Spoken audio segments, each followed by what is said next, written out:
So, Anssi is going to talk about contract-based API testing with the brand new REST JSON robot framework library. So, Anssi, go ahead. Thank you. So, pleasure to be here. My topic is about the new robot framework library for testing HTTP JSON APIs I made. Couple of words about myself. Have done professional software development since 2010. Was part of the robot framework core team. Worked on the release of 2.8. The year was 2013 back then. Then on the surrounding libraries and tools such as SSH Library 2, dbbot for storing the test run results in the database, and lately, the last autumn, RF Docker. And I have been heavily involved in product development, such as Devio, now part of Perforce, producing tools for developers. Then at Verkkokauppa.com, the biggest Finnish online retailer, and Holvi, which is a small startup evolved to a mid-sized company targeting to produce tools for entrepreneurs, such as online stores, so that they can sell their own products. And currently I work at Siili as a consultant, doing QA, focusing on the payments automation there and testing that, and on spare time contributing to open source on a regular basis, commit by commit, day by day, just trying to be a better open source developer. So why QA and testing? The fact is that it's really hard. Like often you are working in resources, much less resources than those departments who produce the shiny and new. But on the other hand, the testing is the biggest single factor that affects the end user experience, where they are happy with the product, where they will continue to be your customers. Challenges related to JSON API testing. Up to date, a no-code free tool has existed. There's a lot of fragmentation. The languages, development frameworks, they have their own tools. As mentioned in the keynote, rather rely on the long persisting technology, produce long-term value. So technologies such as HTTP, JSON, they are prone to exist for years to come, as well as robot framework. On the other hand, we live on the age of microservices and very focused teams. It leads to overusing stubs in a sense that teams produce their own services, but they don't really focus on testing the integrations. So how the services work together, it lacks the holistic view. And the overusing of these stubs and the fake data leads also to maintenance burden, which means that you need to always keep the fake data then to sync what it really is. And designing this library, I took an approach that it should be more act as a tool to make tests as a contract between front-end developers, back-end developers, testers, external parties, partners, so that they all handle the data based on the same exceptions. Make tests more of a way of a communication.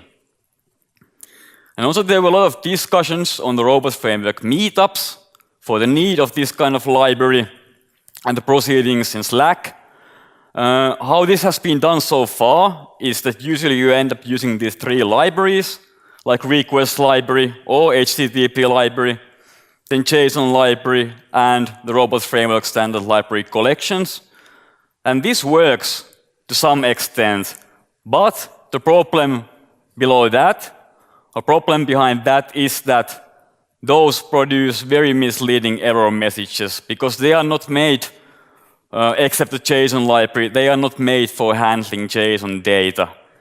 So it makes the testing hard, leads to bad testing UX, and eventually you start embedding Python in the keywords, makes tests hard to read, worsens the UX. And this was how this library was actually started. So the new library is called REST Instance. The name will make sense soon in a demo. It's a robot framework test library for preferably RESTful HTTP JSON APIs.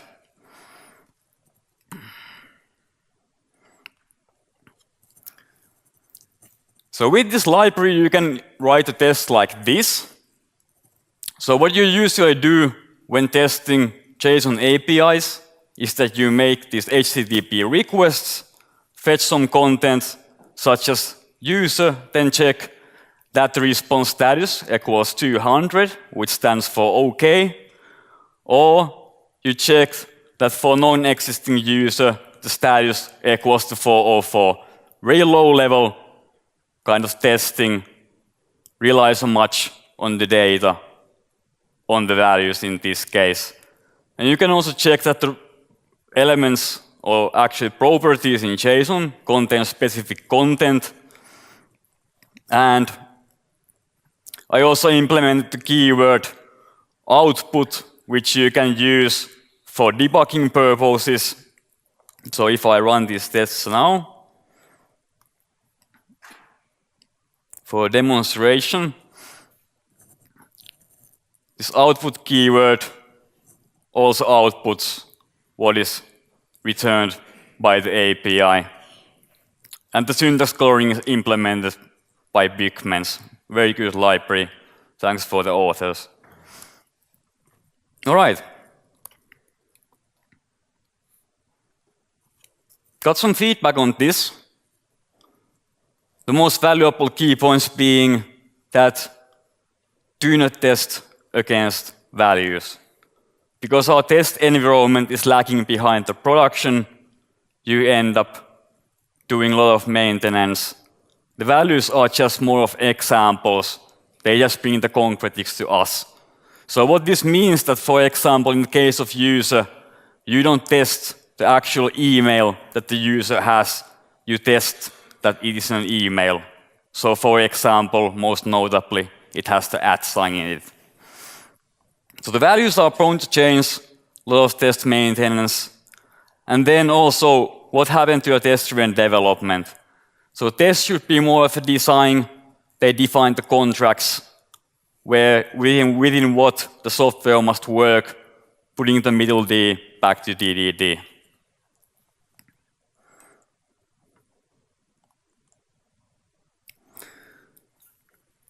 So the proceedings of this feedback was that I decided to take a more declarative approach with this library, make it more suitable for testing these constraints, such as the buzzword has is, for example, never exposed for the user.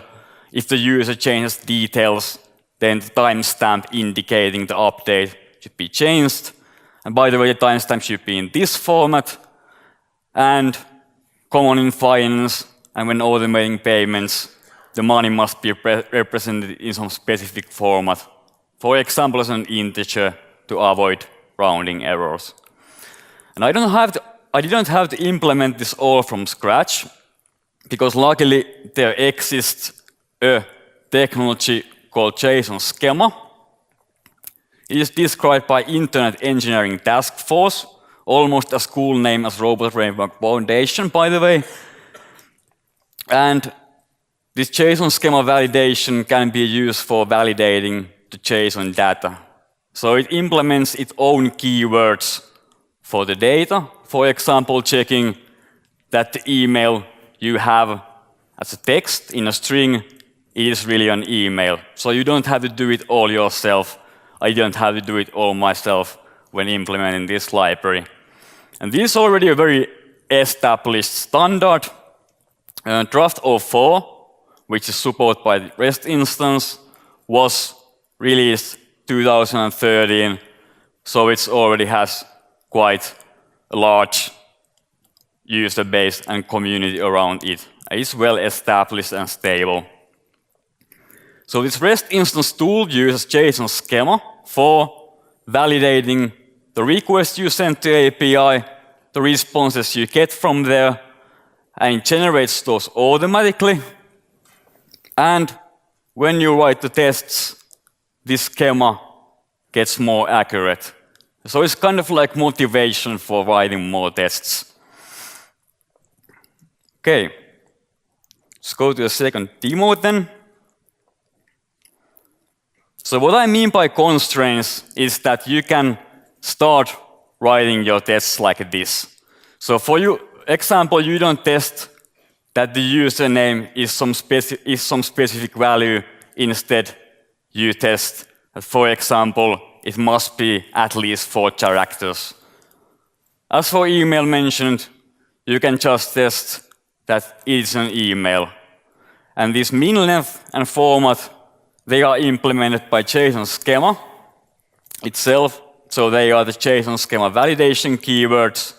And there are a lot of them for different purposes.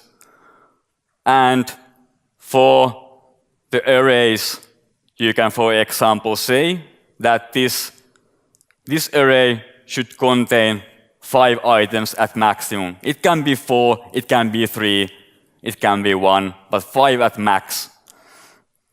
And for the objects, you can say or test that they have at least ID or name. They can have some other fields as well, but at least these.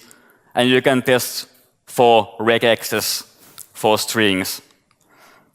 And there's URL validation as well. And for this library, I implemented also these kind of expectations you can set for all of the REST test cases. So in this example, I say that I'm expecting whatever you send to the API, whatever you request, I'm expecting that the status is one of these. So enum stands for enumeration, basically meaning it can be any of these values.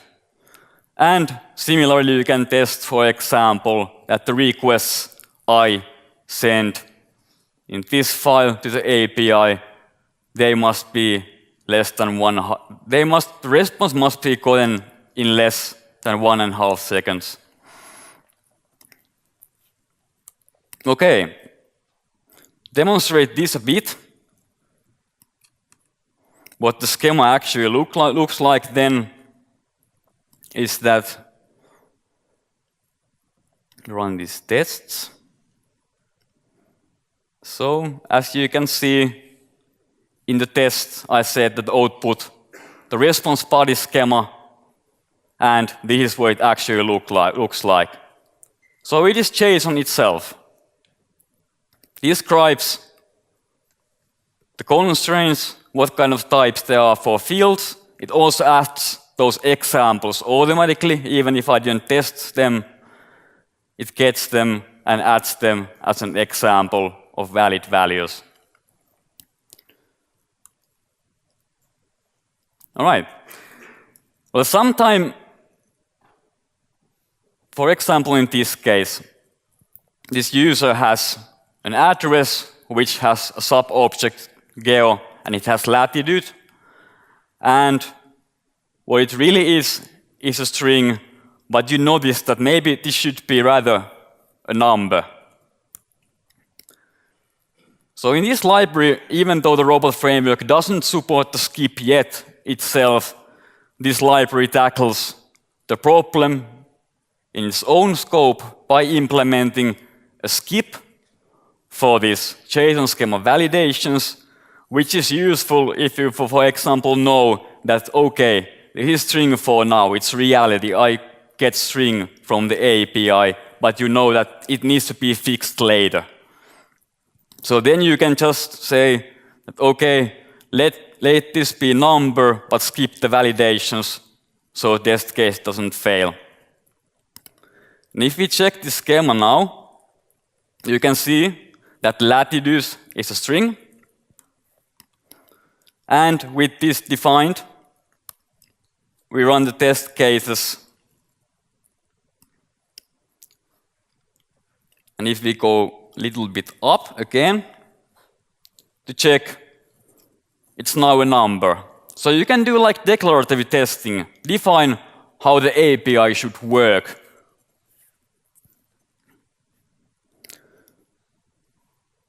So what can you do with the schema then? Well, then you can say like so. You can start writing your test cases for APIs like this.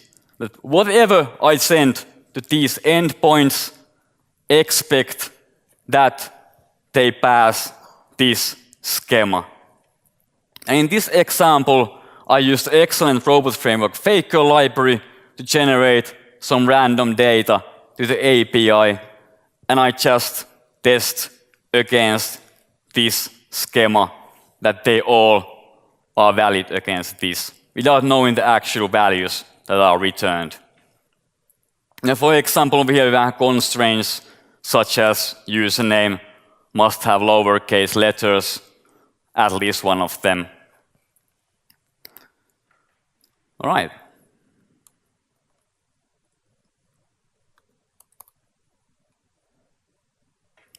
So what about the Swagger and OpenAPI then? So there exists kind of like language for defining how the APIs work. And it's also based on JSON. But it also supports YAML, because that's a bit easier for humans to read and write. So briefly about the Swagger is that it's a language-agnostic API specification, which means that you can write your API specification in JSON. Can be easiest explained by that it's a JSON schema on steroids. So in addition to defining the types that you use for values and the validations, you can also define that what are the allowed paths to this API, what kind of parameters they can take in, all the possible responses that should be gotten from the API. Basically details how the API should work. And yeah, it's based on JSON schema with additions. And behind this is an OpenAPI initiative. How hard word for Finnish person again. And there are some big players behind this, such as Google, IBM, Microsoft. The version 3.0 was released in July 2017, so it's really alive. The most of the specifications you see, though, are for version 2.0, so a transition period is still going on. And REST instance, this test library implements the Swagger specification validation using Flex, which is an excellent Python library by Piper Miriam. And to demonstrate this a bit, is that the specification looks like this. So it defines the paths, what kind of params they can take, all the possible responses that you might get out of the API. And then if you scroll at the bottom of this, you see a very familiar part, the schema part. So to summarize this a bit, you can get the JSON schema automatically. It's generated, and then you can make it more accurate by writing the tests. And when you have this schema, there's no long road to writing it as an open API spec, which is the complete in a sense that you can make it as detailed as you want. It's the specification how the API should work. And what you can do in tests then, you can start writing a test like this. So you just say that all of these requests and responses I sent to this API should be valid against these specifications. So then you can have just one test suite for the API endpoint, sending all the requests there and testing that they are valid against this contract. And let's run this. There's nothing special in this, just running all the tests there. They all pass. ends up to having really clean-looking tests. All right, so a couple of words about the actual library name itself. So if I run this third example, which has this random data sent to APIs and then validated against the JSON schema. And as you can see, I'm using this keyword here. So what the library actually produces as an output is JSON itself. So this file contains all the requests and responses I sent on that file. This can be used for logging purposes, not very useful for humans, can be used for data analysis. And yes, for the developers who are fascinated by recursion, you can use this library to test itself using this. I, though, didn't do that. I just wrote the test in a classic way. All right. What's next for the library? So for REST instance 1.0 release, there's only one thing pending, and it's documentation. So as a fast measure to fix this, I'm releasing this presentation in GitHub as soon as we are done. And you can use those to get started, and I try to get the documentation to shape that we can release it tomorrow. You can already find the code in GitHub. I will share you the links in a while. And also on my list, as said, I'm planning to make a small improvement to also support YAML files. You can convert from YAML to JSON by hand for now. The YAML is a bit easier to write using a text editor than JSON. So basically avoiding just writing all of these curly phrases.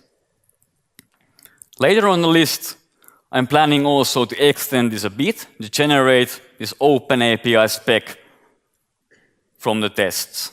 Similarly as for JSON schema, it is done currently. Couple of words about my other projects related to testing. Released RF Docker during the autumn. Why? It plans to distribute robot framework and the libraries in a more portable way. For example, it relies on Docker.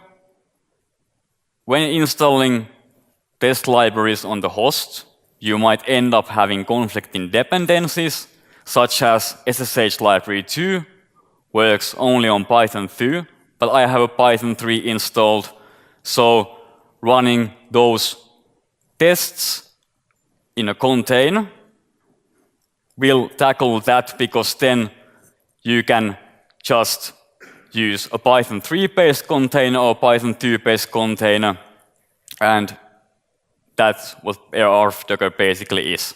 Also used in this demo, you can get the library from PyPy as well. The other tool I've been working on is related to the problem that you don't always have a testing environment necessarily. For example, for the outside integrations, there might be that you just know, they just give you the specification which you need to follow and assume that it works. So I've been working on a tool called Mount REST. It's based on Mountebank. Mountebank defines itself as the over-the-wire test tuples, basically for creating test data. So what this implements is that I have wrote a kind of proxy there that you can run the tests even directly against the production, meaning that with HTTP you have these both safe and non-safe methods, in practice meaning that, for example, when you get the user, it doesn't change anything in production, it just reads it from there. But if you try to update something there, obviously, if you run that against production, it's not a really good thing because then the production data will change. Or if you don't have access, it doesn't change at all. So this tool provides kind of like a layer there to make all of the methods safe. So you can just say, point this to the real API, and then start testing against it. And whenever you update something, it updates it on this layer and not in the real production API. So production API stays unchanged. And also it has a small service where you can post the JSON schema file, and then you can send GET requests there, get random test parameters back. Check those if you are interested. I'm going to share the links now. All right. So thank you, community, robot framework, Siili, Python developers, everyone. The links are here. Also, my presentation is the middle link, and links to other tools are listed below. And we have 3.5 minutes for questions, so please do ask. Can you show me the log file?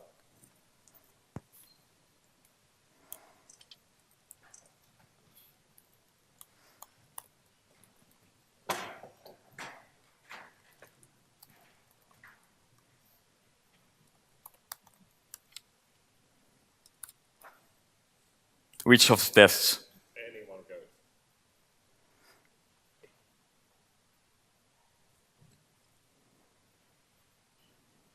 This is the one that used random data. Is there something special you want to see in this? No, I was expecting more logging. Expecting more logging. That's a good improvement, probably. Yeah, let's discuss on that. There's time to work on that on tomorrow's sprint, so maybe we can do something about that. Okay. All right? Any other questions? More questions? Tatu? Yeah, show me one of the test cases again. This was the first one, testing with values. Yeah. That integer is a keyword. Yep. And those rest of the parameters. How do you remember all those parameters? Do you actually remember them well? What do you mean? These validation keywords? Yeah, that integer keyword, and it has that response status, and you have a lot of those kind of response status things. That how do you actually remember all those things? There are not that much keywords. So for HTTP, you have, was it 7 methods in total? And for JSON, the values you can have, they are always one of the 7 types. So types are integer, string, number, for floating point numbers, then object array, null, and that's it. Yeah. And Boolean as well. And those response status, the arguments for the keywords. How do you actually remember those? Because those. This just maps. If I use output keyword here and run this is easier to demonstrate. We still have a couple of minutes left. A couple of seconds at least.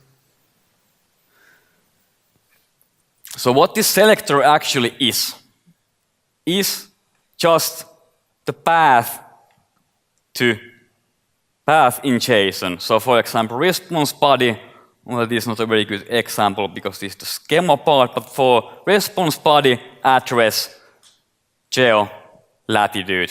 So it's like expert. Oh. Yeah. I just wanted it to make as clear as possible without using XPath, JSON path or something. Kind of like have the human language as part of that. So just the field names. All right. Thanks everyone, and see you tomorrow at the sprint. Thank you, Anssi.